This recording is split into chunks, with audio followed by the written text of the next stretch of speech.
Hello, everybody. Welcome back to Pre-Sales Unplugged, the Leadership Playbook. I'm Arvi. I'm the founder of Elite Talent, and I work with SaaS companies primarily to hire top-tier pre-sales and post-sales talent. But as always, today is not about me. This show is really about the leaders building the go-to-market teams and the strategies that actually work in today's market. If this is your first time joining us, welcome. One thing to know prior to us starting is that these conversations are live and intentionally unedited. So what you hear here today is completely real and exactly how it happened. We stream it live, but you can also catch our replay on our podcast across Apple, Spotify, YouTube, or wherever it is that you listen. And of course, if you do get value from this conversation, just make sure to follow, subscribe, or leave a review. I personally read every single one of them. And if you do have questions for the guest afterwards, make sure to comment or leave us a review as well, because I make sure to go back and get you the answers you need to. But with that being said, I'm so excited today. I'm joined by Jack Porter. He's somebody with a really strong track record in this space who also hasn't been too long in this space, which I'm really excited to dive deep into his story and his company and what got him here today. But thank you for joining me. I appreciate you being here. Oh, thank you, Harvey. You're too kind. I appreciate it. Yeah, absolutely. Jack, obviously, I'd love to just get you to introduce to our audience a little bit. Can you give us a quick story of how did you even get started? What brought you here? And then obviously we'll dive in from there. Yeah. So for anyone who doesn't know, I'm Jack. I'm a founder of a company called WhiteWhale, and we help sales and marketing teams really identify who to sell to. And not that that really means anything yet, but the gist is we started this about 2.5 years ago. We're actually going to hit our official 2-year anniversary here in just a couple of days. Amazing. But the process to get here, I talked a little bit about this with you before, but it was crazy. All sorts of twists and turns, lawsuits, product failures, rebuilds of everything. We had one month where we lost half of our customers in a month. Basically everything you could imagine that could have gone wrong went wrong to get to this stage, which now it seems to be, knock on wood, going pretty well. But it's been a fun journey to get here. And it's been really kind of just crazy. So you're telling me building a business is not easy and straightforward? It's easy. I've been on a beach all day, posting on Instagram, hanging out with my feet. Yeah, it's been so simple. Yeah, it's so easy. And I do appreciate you being transparent about that, because I think sometimes it is definitely underestimated. And most of the time, especially too on social media, you see the highlight stories, not so much what it actually took to get here. So with that being said, I wanted to ask you and your co-founder, Noah, you guys were completing a different product before WhiteWhale even existed. What was that first idea? Why did it not work? I'd love to hear a little bit more about that. Yeah, so the original origin story. So I have a co-founder, and I've known Noah for probably 10 years. We met freshman year at the University of Michigan. So we're good college buddies. I've known Noah forever. And like many normal people do, Noah's a very, very normal guy. He started a hedge fund in college. So like everyone does, right? Yeah. And so Noah, pretty standard. Yeah, it's standard stuff. He definitely doesn't have a 200 IQ and is super smart. But he wanted a tool to help his hedge fund essentially make better investments. How can they monitor the news and figure out what's going on with these companies before anyone else? And so he had built this software that essentially was doing all this scraping and saying, hey, this company just had a fire in their manufacturing facility or whatnot. And he was like, well, maybe we'll turn this into a business. And I was bored. I had graduated. I'd gone off and I was doing a 9-to-5 job. I was literally working in a gray cubicle. And I was like, I'm kind of bored now. You got something I can work on the weekends with you on? And he's like, yeah, I got this project and I kind of want to expand it. And so we ended up working on it for a couple months, and we got the product to kind of work and, have user onboarding and that kind of stuff. And it did not sell at all. We got, we'll say success. Sorry, I'm not laughing at your pain. Yeah. It's okay. Laugh at it. It's pretty funny. We ended up getting 1,000 free users on it. Awesome. Of course, we started needing to make money, right? We're burning a bunch of money running this huge business and scraping our data. And so I start calling people. I'm like, hey, you want to buy our software? It's a pro plan for $20 a month. And they're like, no. I'm like, what about 15? They're like, no. I'm like, what about $1? They're like, no. And after the 15th time of calling people and basically getting shut down, I called Noah and I was like, hey, dude, I don't think we can actually sell this to anyone. I don't think we can actually do this. And we're about to shut the company down. And right as we were about to shut the company down, these two sales guys came to us and they're like, hey, we aren't using this for investing. We're using it for prospect research. I'm like, what's a prospect and who is an account executive? Like, I have no clue who you are talking about. And that was actually how we got started into what we do today. Was those two guys came to us and like, hey, we really like this. And then we did a ton of user interviews. They had a whole journey I kind of mentioned of ups and downs and lefts and rights and rebuilds. But that ultimately got us to kind of what we do today, which is helping sales teams identify through that same kind of news and information and job postings, earnings calls, well, which are the prospects that are best to go after. And that's what a lot of people today call like signals or intent. And there's so many startups that have come up in this space, really since we've even come into the picture. Yeah. And we're going to dive into that a little bit more, of course, but I just wanted to say props to you guys, because I know that sometimes as founders, we do get very like emotionally attached to the product or the service you're selling. And sometimes you believe in it too much and you're not listening to what the market is telling you. So I'm glad that you guys weren't like, no, we're going to figure out a way to sell this, but you actually listened to what people were saying and were able to pivot and, of course, build something successful from there. So yeah, props on that end, because I also know it's not easy, because you feel probably like a failure and you're like, what am I even doing with this? Everybody's saying no, let me just go back to my 9 to 5. Yeah, you feel terrible. I mean, like, it's the hardest decision to make, because there are times where it is right to push, right? We've had times like where we thought things weren't going right and you push through it and all of a sudden you realize like, oh, well, maybe that was a much simpler problem than what we had thought. But there are times like founders waste years pushing on businesses that like probably aren't going to take off. So it's a really hard decision to make. It's a really tough kind of balance between the two. Absolutely. And I wanted to ask, so you guys pretty much ran the entire business by yourself, and we'll talk about if you have any team right now, but you went from, I think, something crazy, like from 0 to like 1,500 demos or so. Can you explain a little bit like how that even came about? Yeah, so we've really taken off. I mean, like, I feel very lucky that we're in the position we are. I hope that comes through, because like I did not expect this by any means of what was happened kind of over the last 2 years.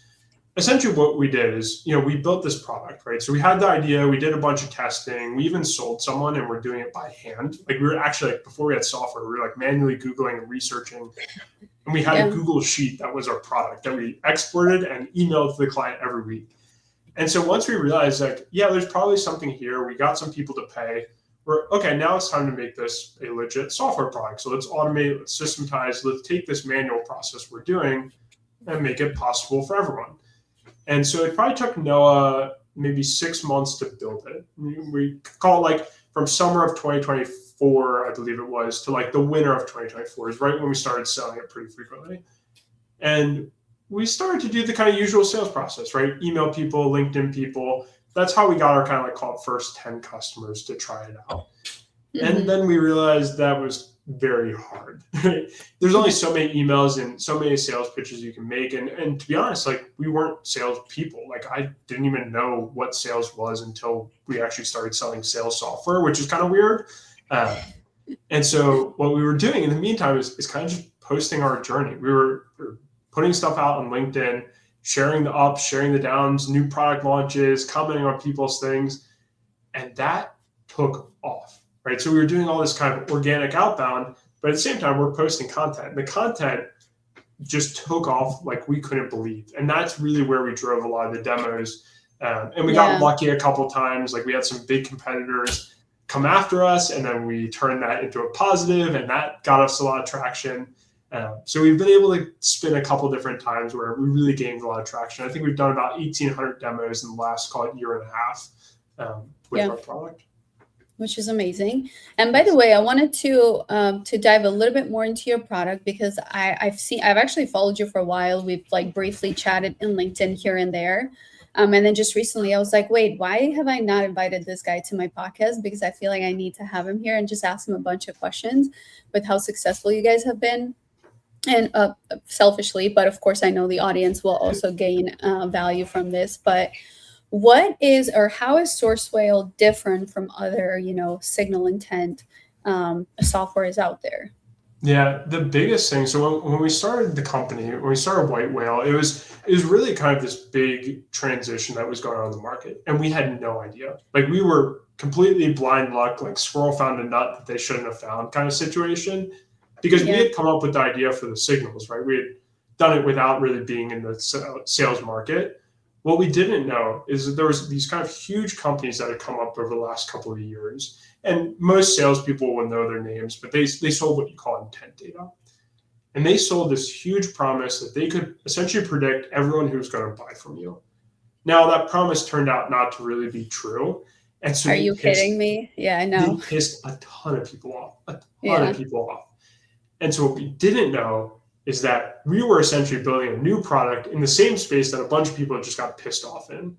And so we actually came at it a different approach. We realized after talking to about 300 salespeople, we like literally cold emailed everyone who went to the University of Michigan and worked in sales, and we're like, how do you sell good? And the pattern we essentially saw was like research, right?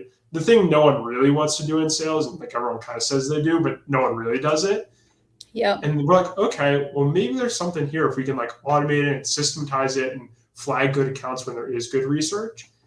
That was our unique approach. So most sales tools that came from it kind of with this intent approach, which is basically like, did this company search something on Google? It's essentially an educated guess. The issue is you have no idea why. You don't know what they really searched that for. You don't even know who searched it. And so for us, we can go and say, hey, with confidence, this company just hired 3 new roles for this. They launched a new product in Europe, and they brought in new leadership to lead that. And we connect the dots kind of between those, what we call signals, to actually build what we call stories. So we actually build stories on these accounts of what's going on inside them. And that's what we deliver to sales teams. So not saying that they're going to buy from you, but saying, hey, this is what they're working on. Here's how that relates to what you sell. Here's the kind of potential angle you can take if you want to go after them. So a much more research-driven approach is kind of our unique differentiation. In addition to like, there's so many nuances if people are really into it, but that's the gist. Yeah, I love that. And do you guys specify like if for example I'm in recruiting, right? So do you specify like what is important for a recruiting company versus a CRM, or an actual tech sales company in terms of those signals? Yeah. So the cool part is everything we do is custom. So the big issue with a lot of our competitors in the early days, and I think this is really just because AI wasn't so popular, not to say that our systems are really that much AI, it's really not, but all the signals were standard. So you and your 500 other competitors all got the same notification that this company just searched this, or this company had a job change. And so you end up basically in a lineup behind all these other people who just emailed them using the same intent. That's a problem, right? Funding rounds, job changes, champion tracking, these are all kind of the same signals everyone else has, and everyone emails on. What we said is, well, what if you only had signals that were unique to you? And so this is where we came up with the idea for custom signals. So looking for things that no one else can find that are very unique, like does the company still do manual reporting in Excel for their HR team, right? Could be a great signal for a company like Workday, which automates that, but is not useful for the pipe manufacturer in Kansas City. And so that's where we think about building unique signals for each kind of customer. And that's where the real kind of unique edge is. I love that. Yeah, that's so good. And that's why I wanted to ask that question, because at the end of the day, even if I have like a direct competitor to, as a recruiter, just because I'm going like after a specific buyer or a specific company doesn't mean that they necessarily go after that same company. Sometimes we have like really specific niches, and I agree. I think every intent signal that I use out there is generic. It's just like, hey, they got a founding round. Okay, great. Then now recruiters or whoever else is just rushing through, and they probably don't get hit just by us. For example, they probably get hit by all the other companies and vendors that want to sell them. So that's that. Yeah, I'm sure you probably deal with that as a pain point a lot when you're talking to your own customers. Very much so, because in reality, I think the funding round is a signal that people really like to rag on, because it just doesn't really work that well. Because if you raise a funding round or I raise a funding round, you're going to get 800 messages from website designers, consultants, recruiters, everyone, software companies, everyone sends you a message. So it's like, all right, well, if that's the case, that's probably the worst time to send a message. You might as well send one 3 weeks later when their email inbox is cleared out. Like, that's a problem. And so when we think about it, is actually saying, hey, RV or whoever, like, why do customers actually buy from you? Like, what is that key pain point that you solve? What is the key unique factors about what you deliver? And then what would be the indicators around that a company might need that? That's what we talk about when we think about custom signals. Love and that. defining kind of what that key buying moment is and then identifying it. Yeah. That's amazing. I want to shift your focus a little bit onto the LinkedIn that you built, obviously how you built around it and, that led to all this inbound flow, which is obviously amazing for a company, especially a startup. It's like a dream, right? You don't have to do a ton of cold outreach. What were like some of the pillars, or I guess, what do you think made your content successful so that somebody listening to this that wants to go that same direction can, try to implement that framework that you used?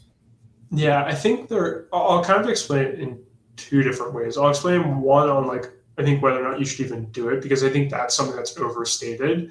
And then two, like, how do you actually make good content? It's kind of a separate thing. But I think a lot of times people see like a company like ours or some of these other businesses that have really blown up on Twitter or LinkedIn or Instagram or whatever. Then they say, oh, that should work for me too. The answer is like, your buyer is somewhere online, right? That might be Reddit, that might be Google, that might be an event, that might be LinkedIn, that might be Instagram. There are certain personas that exist in each one of these categories. So if you want to sell to, let's say, moms who have 2 kids in the US, well, you're probably going on to Facebook, right? Or Instagram. If you want to sell to B2B buyers that sell, are in sales, you're going to LinkedIn, right? If you want to sell to people looking for a job, you're going to LinkedIn.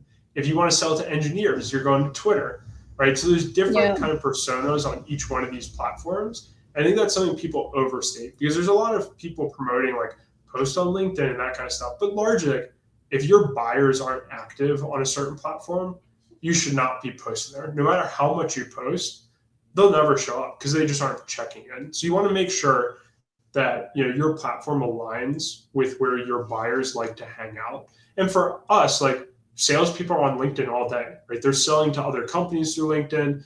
People looking for jobs, they're on LinkedIn all day, right? So if you're selling to either recruiters or to people hunting for jobs, those are 2 people who are very active. So that's when we think about, what platform's even good. And that's essentially what we did in the early days. We're like, well, we want to make content. Where do salespeople hang out, right? LinkedIn. That was the answer. And so that's how we decided on that. And then the whole thing comes down to each platform has a unique kind of strategy, right? The algorithms are different. The content that works is different. Something on Twitter might be a little more crude than something that ends up on LinkedIn. And so you got to kind of play to the game of what content really works on each platform. For LinkedIn in particular, what has really worked for us is just being truly like authentic. Like, I think a lot of times people think of LinkedIn, they think of these kind of like very polished corporate posts that are the best version of me, and it's someone smiling, with thumbs up. For us, it was like, our business just blew up and we lost half of our customers in 2 days. Like, that's a much more interesting story that people want to read. And so that was the kind of journey that we were sharing, where it's like a completely unfiltered version of what we're doing, calling out competitors who we thought weren't doing things right. And then people rallied behind that kind of motion. It just kind of broke through the noise of what people traditionally think of LinkedIn as a kind of cringe platform where everyone just like promotes the best version of themselves. And so that really did seem to resonate with people and just kind of sharing the authentic journey. Yeah. I love that because I think it's exactly what you said is people expect you to just post your wins and, post the highlights. And of course, everybody roots for you when you do that. But there is a lot of pain in everything that you do, right? Like, not just as a business owner, but as a salesperson too. I'm sure that although you wrote from like a owner's perspective when you lost your customers, a lot of salespeople have lost customers and it freaking sucked. So they probably related to it. And I agree. I think that authenticity is kind of like also like the new word, I feel like, for 2025 and 2026. But it has to be done the right way. I think that people can still kind of read through when they see it, and it's like, oh, you can tell he's just or she's just posting it for, to try and be authentic. But true authenticity, it definitely breaks through the noise and it can take you a long way on that end. So I love that you shared that. And I've also seen you guys be super direct when it comes to competitors, which I love. You're calling them out, being controversial, and at the end of the day, I think one of the posts that you, not always, but I've seen a couple of yours where, you say, hey, I know I can compete with ZoomInfo because they're like, 4 or 5x times our size, but here's where I can compete. And obviously that's very relevant to somebody listening because you want to see, okay, what can Jack compete with? Let me take a look at this and check it out. So love your angle. With that being said, is that something that you learned, or is it something that, it's just like, no, I'm just going to be me and it just is what feels right and you just post it? Yeah, I think it's kind of what felt right. I think the biggest thing was like I looked at most people's posts on LinkedIn because you can actually kind of like reverse engineer what works and what doesn't. If you just scroll through your feed, you're going to really quickly notice some posts get 6 likes and some get like 500 likes. There's a very clear difference between the content, the way the hook's written, the images, everything. It's all completely different between your best performing posts and your worst performing posts. And that's something that I think over time, as you just watch that, essentially what I did for the first 6 months is like, I just scrolled LinkedIn, like doom scrolled LinkedIn, and was just looking at posts and going, oh, that one did really well. And then think about maybe why did that one do well? What was the hook? What was the image? How did they write it? What was the topic? And after enough of that kind of just rinse and repeat, you started to actually kind of figure out like, oh, this is how a good post is written. This is how like a good story is written. Because there's definitely, you can share a great story, but like if you write it in the wrong format or don't get the user to actually stop scrolling, well, you get buried, right? And that's the other kind of game to this too, is that beyond just being authentic, there's an actual game to how do you, one, write content, but write engaging content that not only gets people to kind of enjoy it and get the value out of it, but gets people to interact with it and thoughtfulness and have conversations, because that is what drives broader and broader reach and engagement throughout kind of the rest of the time that post is out there. Yeah. And I want to dive into something that you said a little bit earlier. You said not everybody should be writing. And honestly, I agree with you. And I'd love your thoughts on it too. But from my perspective is, I feel like we hear that a lot right now. It's like everybody should be building a personal brand. While I agree that you should have online presence, doesn't mean, and it's not always realistic, especially if you have like a full-time job, or it's not necessarily where your people are hanging out on LinkedIn, like you said. And you don't necessarily need to post every day. You don't have to build a personal presence, but it's okay if you post like once or twice a month, especially on a candidate side, since I'm obviously on the recruiting end. But I recommend that because especially if you're looking for a job, there's filters on LinkedIn that say, hey, did this person post on LinkedIn or engage on LinkedIn in the last 30 days? So even if it's just like once a month, I think it's, you can do that and post something from personal experience.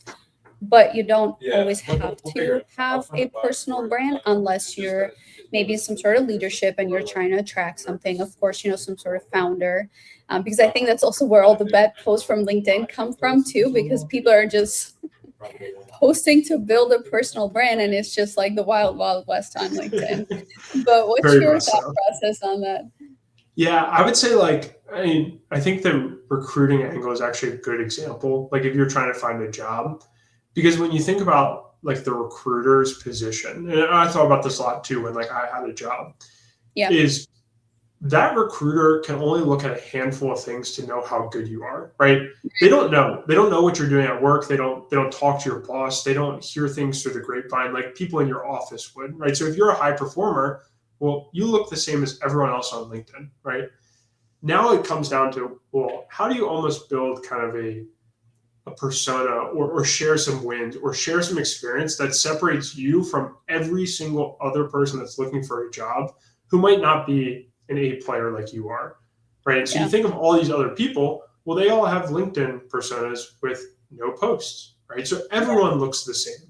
And you can kind of proxy it between like how quickly they get promoted and that kind of stuff, but it only goes so far as to say like, how do you separate yourself from everyone else? And that principle goes for like whether you're trying to get a job or whether you're trying to build a personal brand for yourself for your own business or a side project. It's just how do you kind of break through what everyone else is doing? Because that's what people want to see. They want to see something unique, something different, something that isn't something that Claude can write in 15 seconds. Like that's how you don't perform well. But if you think of all the things that everyone else is doing and then do the opposite, that's usually a good strategy. Seeing good results. Yeah, I know, I totally agree. And I'll end with this, which I'm sure you've seen these before too, where it's like, I was at the beach this week, and here's what it taught me about business. And you're like, what? Oh, oh, you're like, no, no, Yeah, please don't do that.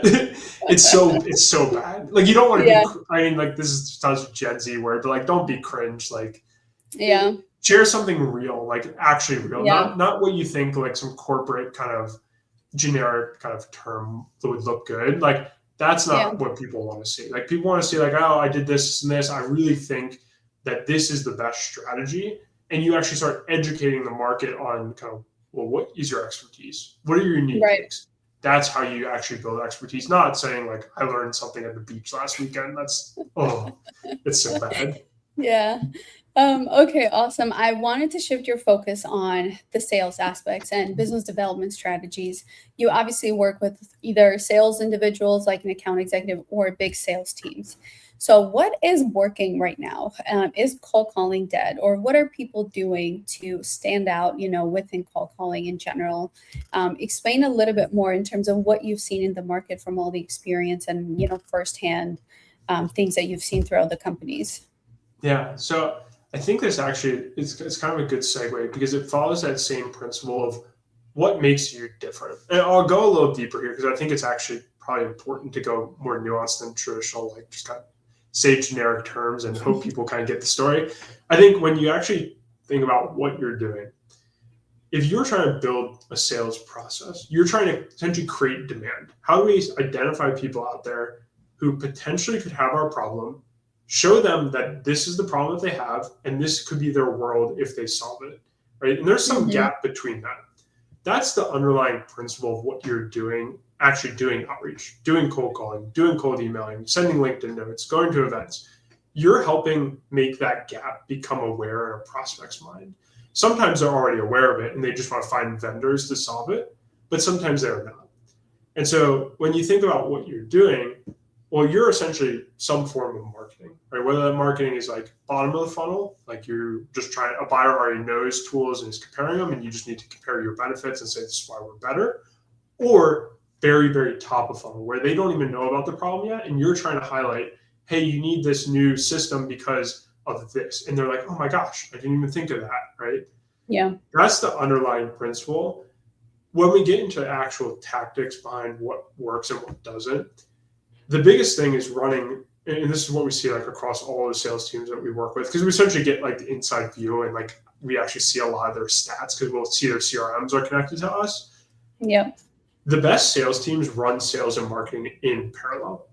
Most sales teams and marketing teams run in opposite directions or don't ever talk to each other. What we're seeing the best teams do, like companies about, right? Like Ramps of the world, the Sigma Computings of the world, these really fast growing companies that are exploding. Well, what they're doing is not some secret sauce, right? They Yeah. identify some kind of universe of companies that they want to sell to. The marketing team is working those same companies as the sales team is working those same companies.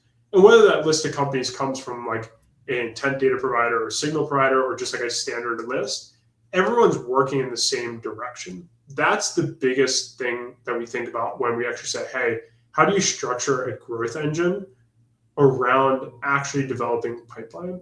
Because you want that buyer to become aware from the marketing, but then you want the sales team to have the more nuanced conversations that essentially elaborate on what that marketing says. And so that's where we see the best kind of sales teams have alignment with their marketing teams. And then when you talk about for the sales aspect in particular, well, you have a handful of options to actually reach that buyer, right? You have cold email, right? You got to make sure your emails are actually getting through spam. Yep. Cold calling, same thing. You got to have good data. LinkedIn, right? You got to make sure your buyer is actually active on LinkedIn. Events, letters, billboards. I mean, you could do so many different ways. Send a mariachi band to their office. There are so many different ways to actually get in front of a buyer. But most people only think of three, right? They think of those kind of first that I mentioned, cold calling, email, LinkedIn. Now, Yeah. most times what we see is people pick one, right? They pick cold calling. Oh, I'm a cold Yeah. caller.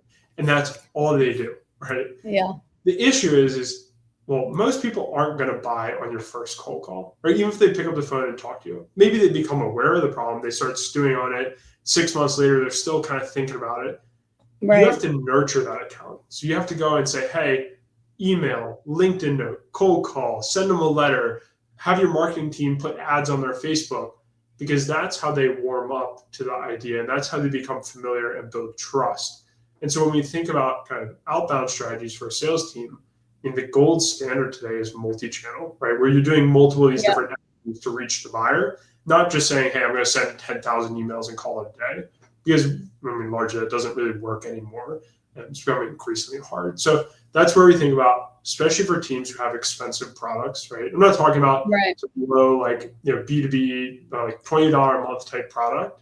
That you can just go spray cold email and call it a day. Like, it's essentially a marketing game. But if you have something that's substantial cost, like call it $20,000 and above, that's where you have to start to get strategic, because you have multiple buyers, you have multiple decision makers, you have kind of a larger pitch to make. It's a more complex sale.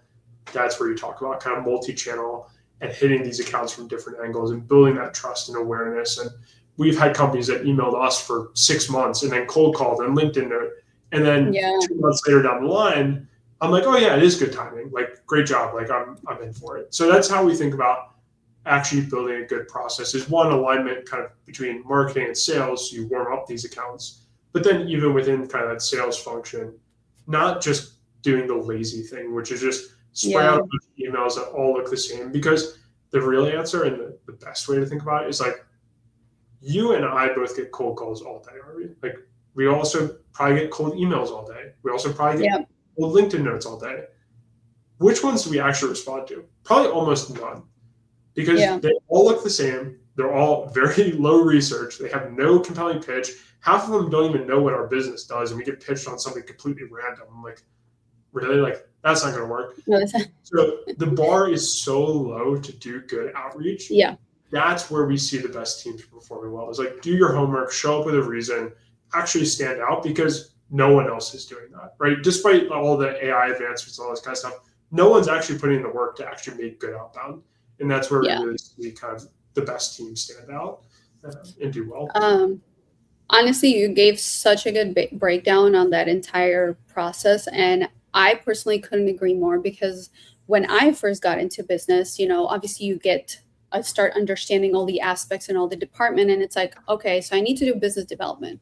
And for most companies, business development is, let's reach out to people one-on-one, like emails or LinkedIn messages, or calls. But what I really started realizing, even for my own business, whenever I was getting clients, it was mainly because they saw me online. I was doing my marketing, my personal brand.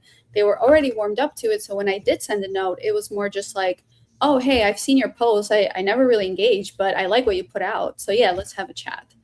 Sales and marketing. Exactly. Yeah. And I started honestly realizing the same thing. Okay, this is not about me just outreaching. I have to do marketing first. And then when I outreach, is way easier for that person to, I don't even need a yes. I can just have them tell me a no, but they're more inclined to tell me a no because they've seen me, they kind of know me. And, it's easier for them to say, hey, Arvi, I like you, but no, thank you. And that's all I really need when it comes to my outreach and my sales side, is a yes, maybe, or no, right? Because if it's a maybe, then I can reach out later on. Yeah. And I think the other thing too that I think most people underestimate is how much your offer matters.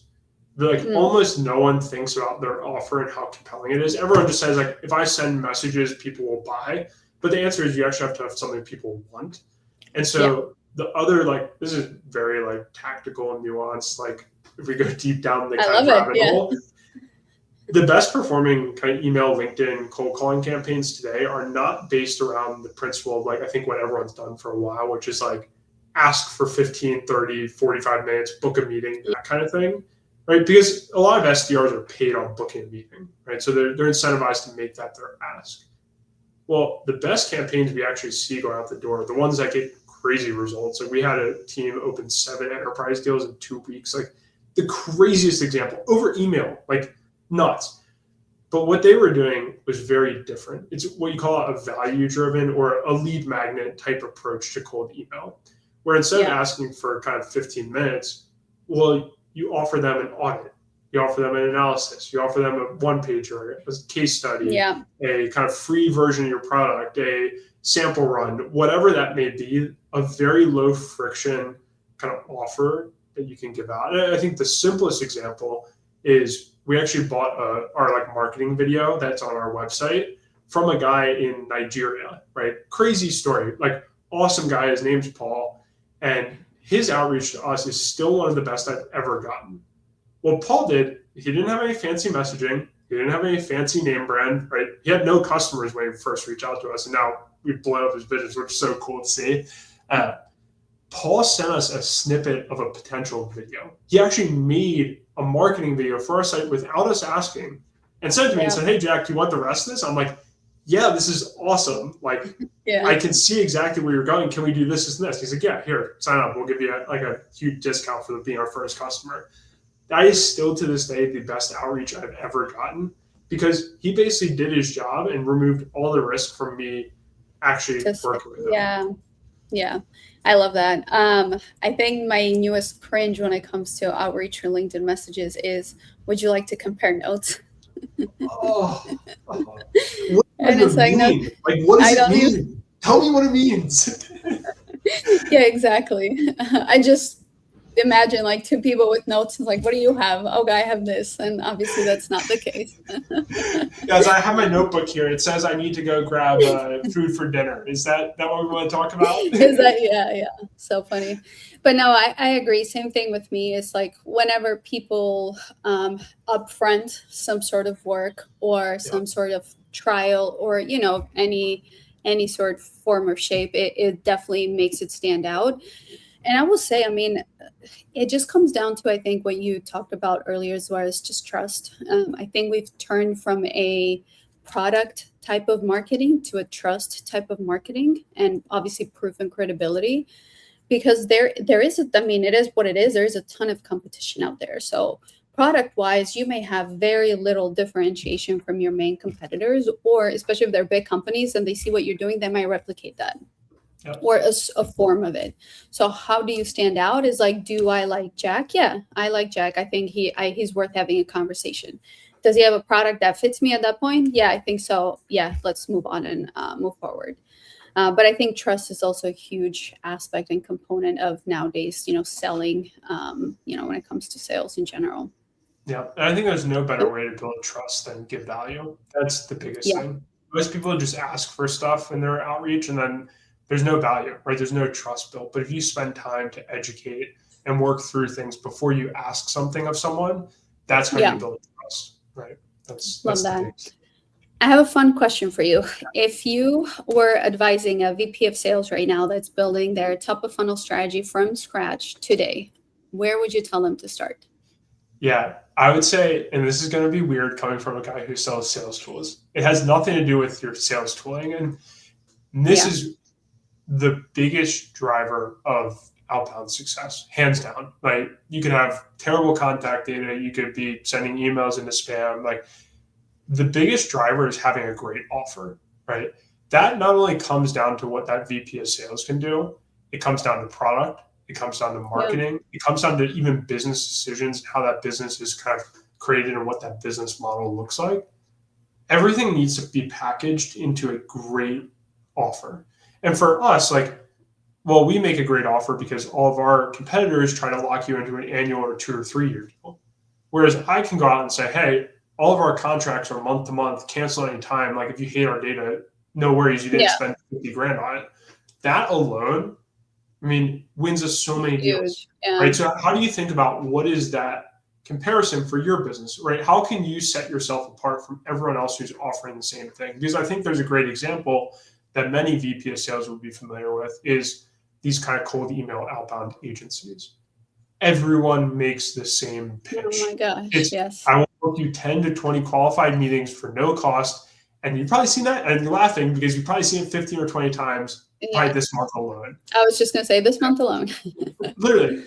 And so it's how do you stand out from what everyone else is doing? Whether that's, obviously the agency example is kind of funny, but applies to enterprise sales too, right? You're selling SOC too.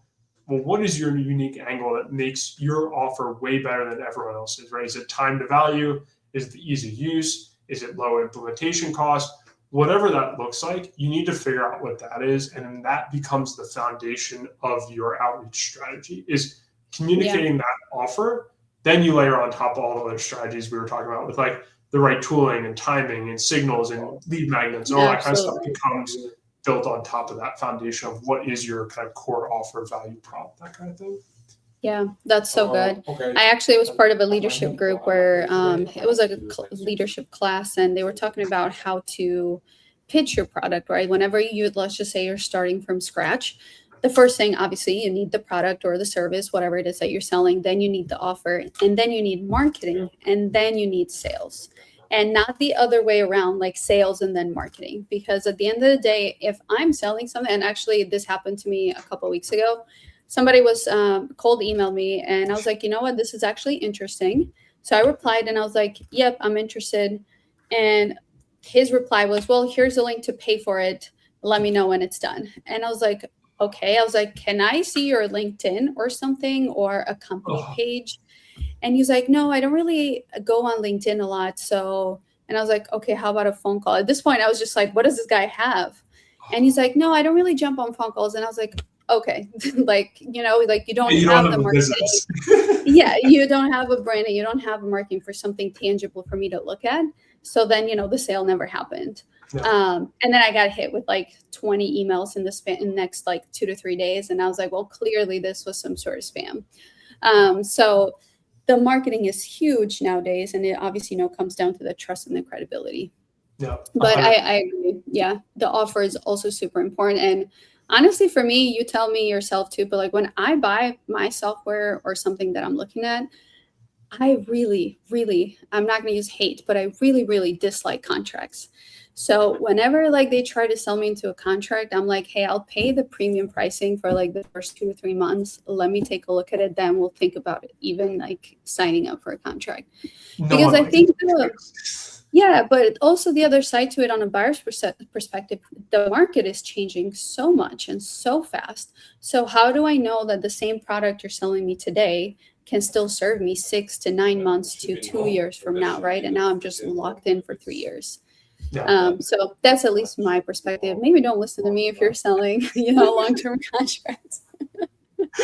But I think it's fair. I think, well, everyone's so used to like, I think what's happening is like, everyone who's now in the workforce is like used to Amazon, right? They're used to just buy something online, really quick, low effort, right? But enterprise sales is the exact opposite of that. It's high friction, lots of calls, long implementations, contracts, lock-ins, agreements. It's literally the exact opposite of what everyone's used to day to day. So I think we're seeing more and more companies head in the direction of like getting PLG, self-serve onboarding, low-cost trials, like pilots, that kind of stuff is becoming more and more popular. All the way to just like pure software plays, which is like where we've gone is like, yeah, we used to have contracts and we used to sell big deals, and now we're just like, well, that was fine, but like you can make a way better business. It's like you make a way better business if you just let people buy on their own. Like let them try it out, make it low effort, like low commitment. So that's what we've done. It's obviously it seems to have worked pretty well. But more and more companies can be doing that. I will say for enterprise sales, obviously my advice doesn't always apply either. Like you said, it is way more friction. So these companies do a ton more due diligence upfront than me buying like a $50, you know, CRM. But yeah, I agree that also those types of sales cycles now will probably have to adapt slightly, maybe not, you know, go month to month, because that probably wouldn't make sense for them. But there probably has to be some sort of adaptation as well. Yeah, there's an adaptation, but I mean, a lot of those will probably still be contracts, just because like the implementations to get an enterprise actual product to work in like a true enterprise, it doesn't make sense to sell a month-to-month contract and spend 3 months of that implementing, because people will cancel. Right. You have to have some sort of commitment to it. Yeah. But yeah, there are things changing. Pilots and that kind of thing are becoming much more common. For sure. Awesome. Well, we're arrived at our rapid fire questions. These are rapid fire questions, but they don't have to be short answers. What is the one tool you cannot live without right now? I can't live without Condo. It is amazing. So have you heard of it? I don't think I've heard of that. No, I was thinking, what is it? LinkedIn inbox on steroids. It is really amazing. Yeah. So Mitchell is the founder of it. Really nice guy. Okay. And I'm sure you've been in the LinkedIn inbox, like for recruiting and stuff like that. Oh my God, it's terrible. It's like so. So is it with a K, Condo, or C? Yeah, Kondo, Condo. Okay. Like Marie Kondo, like that Netflix show. Yeah. exactly the same I thing. love that you referenced her. It's amazing. Like, it makes my inbox feel like she was just in there. It cleans everything up. Oh, It wow. organizes it. You can tag it. It's super fast, and it's Love like that. $20 a month. It's amazing. That's actually pretty cool because I do know that my LinkedIn messages can get wild sometimes, and I just always try to like keep them unread so that I don't forget to respond because you just get lost very fast. Yeah. So that's something I definitely have to look into. What is the biggest growth lever for SaaS for you in 2026? We are going pretty heavily into partnerships. So Okay. now that we've spent a lot of time building this brand and the marketing behind it, more and more of our business is actually coming from word of mouth. So how do we nurture those relationships and foster Love word of that. mouth to actually spread the product? So we're spending a lot of time building relationships with partners, people who we think are really smart, who can implement it well. And that seems to have kind of worked really well. And I mean, I just love Yeah. working with these guys. They're so smart at what they do. And so it's been cool. Yeah, definitely word of mouth is very powerful nowadays. If you can figure out a way to replicate that as much as possible, a warm intro is worth 10 times, cold outreach for sure. So I Yeah. love that. What is one belief that you have that most people would disagree with?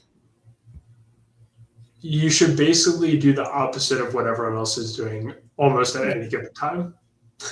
Yeah, so good. Because then you're just doing your own thing and not following the mass.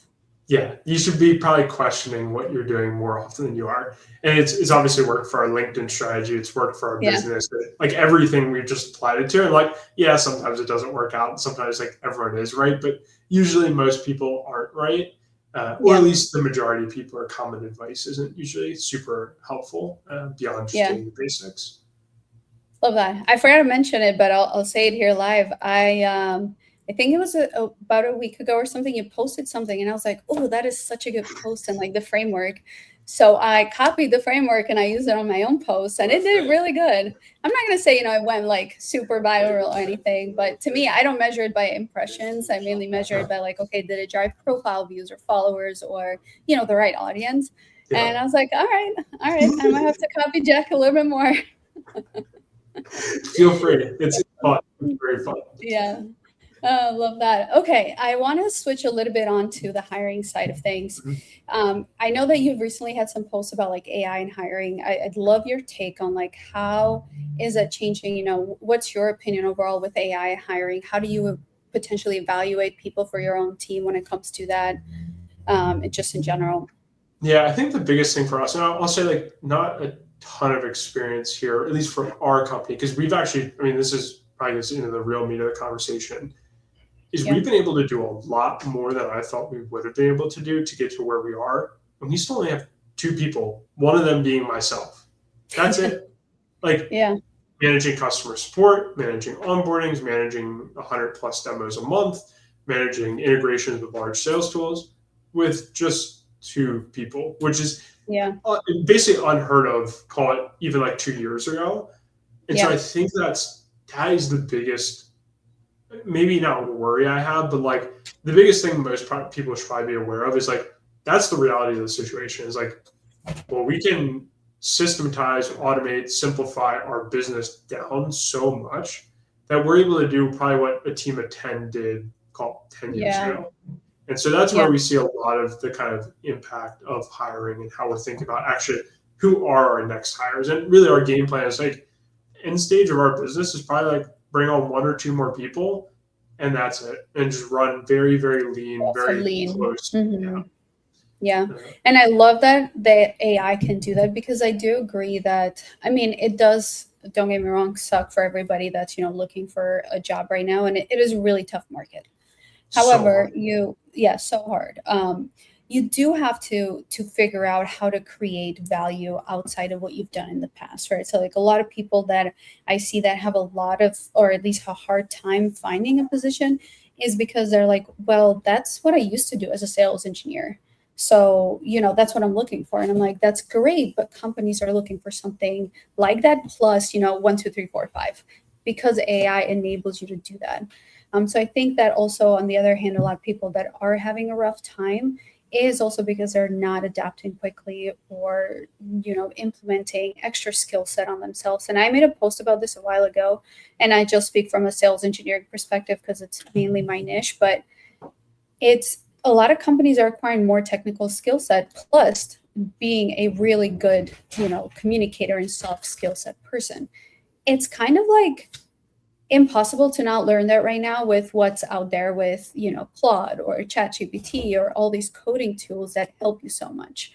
Because it's how you can differentiate yourself. So, and then obviously you have companies like yourself that I believe that the moment that you are looking to hire, you're going to look for somebody that can do a lot of things at once, kind of like a jack of all trades, that can be willing to implement with AI, or do 2 to 3 types of responsibilities under one person. And I feel like where the direction is heading. So those specialty, like, oh, sales engineering is just, my 4 responsibilities, is just not going to work anymore. Yeah, I think the hardest part about it, because it is really sad, and it's one of those challenges, I think is something I worry about a lot. But there is so much opportunity now. Like, there is, as much as there's also been a lot of pain, Yes. and like it's become very hard to find a job. And like, even call it 2 years ago, like I was looking for jobs and like couldn't find anything. Like, it took me hundreds of applications to get one job. And I think the biggest thing is like, there's so much pain, but there's also so much opportunity. Like, even if we talk just in the sales space, like a sales engineer who spent their time kind of building deep product expertise, how things work, building customer experiences. Well, that position has the same skill sets as what you'd call like a go-to-market engineer today. And that is in one of the highest demand positions right now that no one can fill, and they pay awesome. Right. So you may think of yourself as a sales engineer, but you really have the same skill sets. And maybe you need to learn 1 or 2 more things to be a good market engineer. But there's always opportunity out there. It's just a matter of like, well, where do you look? Right. And you can't be so rigid in like, this is the only thing I do, because obviously then you're limiting yourself. But, as much as there's a lot of pain, there's also never been more opportunity if you are driven and can learn quickly to adapt and actually probably end up in a better position than you were, call it, a year or 2 ago. Yeah. And I think one more thing to that is like a really big advantage that these people also have right now is that there is no true expert in AI or in, the new roles that are coming out. So a lot of companies are okay with getting transferable skill set into this role because, again, it's kind of like brand new, like 2 years. Companies cannot require 5+ years of experience because it's very rare to find that person.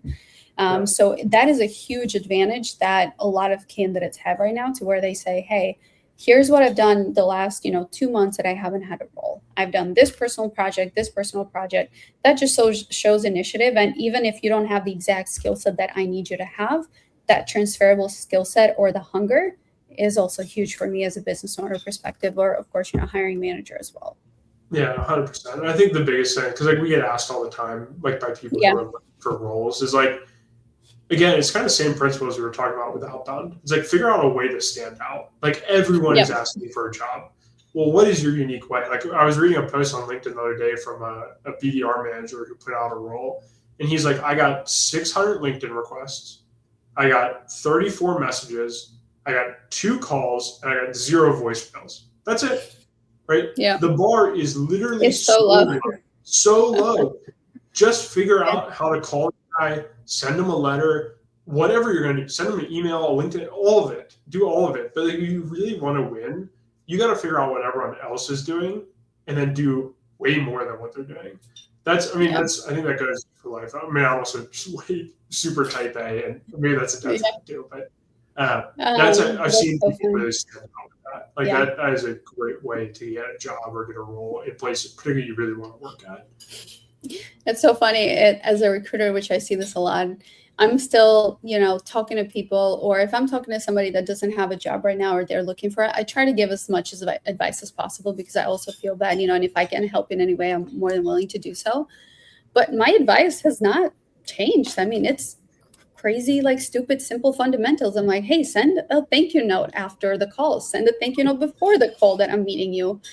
That's really what it takes. And they don't believe it, so they don't do it. And then you end up with what you just said. It's like, oh, LinkedIn, messages and invites. So for anybody listening, the fundamentals are still the most important things on how you stand out nowadays. And as Jack said, that example, I mean, it's still a very low bar. I know it sounds crazy to think that it's probably not, but I promise you, 90% of people are still not sending thank you notes after a call or a recap or, hey, here's what I learned from your call. And that was so exciting, blah, blah, blah. Yeah, so it's so low. Like even when I was like my 9 to 5, like I was hiring people, and I mean, I got one thank you note after an interview, and not that I really care, but like I for sure remembered that person, right? And they got the job, right? But it's way, how do you stand out? Because they're people, like recruiters are people too, and hiring managers are people too. They have all the other crap going on in their life, and they are not going to remember some 15-minute conversation with you that well unless you made a very good impression. So you want to stay top of mind, right? Send them a thank you note, right? All these little things to keep yourself top of mind, keep yourself showing as you're hungry and you really want it, because likely they'll just forget. Like, I mean, I could not remember half the people we hired, but I definitely remember that one person. So that's the other thing too, is just like realize that the person on the other end of the phone has a life, and they're not here to solely remember every single word you say. Yeah, I'll share 2 more tips that happened recently with me. We're helping, obviously, a hiring manager hire for a role right now, and one of the candidates asked me, should I send a, like, hey, excited to meet you type email? And I was like, yeah, absolutely, you should. So she sends an email, she CCs me on it, and the hiring manager responds back to just me and says, I can't believe this. I've never received an excited to meet you type email. And I was like, what? That's insane. And this person has built and sold 2 companies. And I was like, that's crazy to think that literally the bar is so low. And a fun tip to remember on how to stand out when you're on a call with hiring managers or whatever, a recruiter or somebody that you might be looking to get a job from, is make them laugh. It's very underestimated how much people can remember, but by you making them laugh, because they feel good, they have good emotion towards you. So making people laugh is also a really underrated tip. Now, don't go crazy, but or maybe go crazy, roll the dice. But I guess it depends on the desperation. Like literally just have fun. Like those are normal people. They want to get on a call and have fun. So show up excited. Like that's I mean, it goes for sales. It goes for everything. Like if you show up with good energy, people want to match it. Then they laugh and you can have a good time, and they enjoy that because they remember the feeling more than anything else. That they like you and trust you. Yeah. Well, I think it's a great way to end the episode. Thank you so much for coming on, Jack, and being super transparent. I know we dove really deep into some technical aspects and value. So I do appreciate sharing your insight. If anybody's listening to this now and did not turn on their note taker, or, if you're still a pen and paper type of person, make sure you go back and listen to this, because there's a lot of things you can implement right now. And Jack, where can they find you? How can people reach out to you if they want to connect with you? Yeah, so you can either go to my LinkedIn, which is Jack Porter. You'll see a big photo of me on an orange background. Feel free to shoot me. And I believe it has a black and white whale type emoji, right? Or just a whale in general. Just look for the whale. So that'll be easy. You can find the whale. But yeah, I'm always on there. So shoot me a note. It's actually me who responds. It's not some AI bot. So no kidding. No, I'm kidding. It's crazy. It's mind-blowing. Crazy people still exist. Awesome. Well, thank you again. See you guys on the next episode. Thank you, Harvey.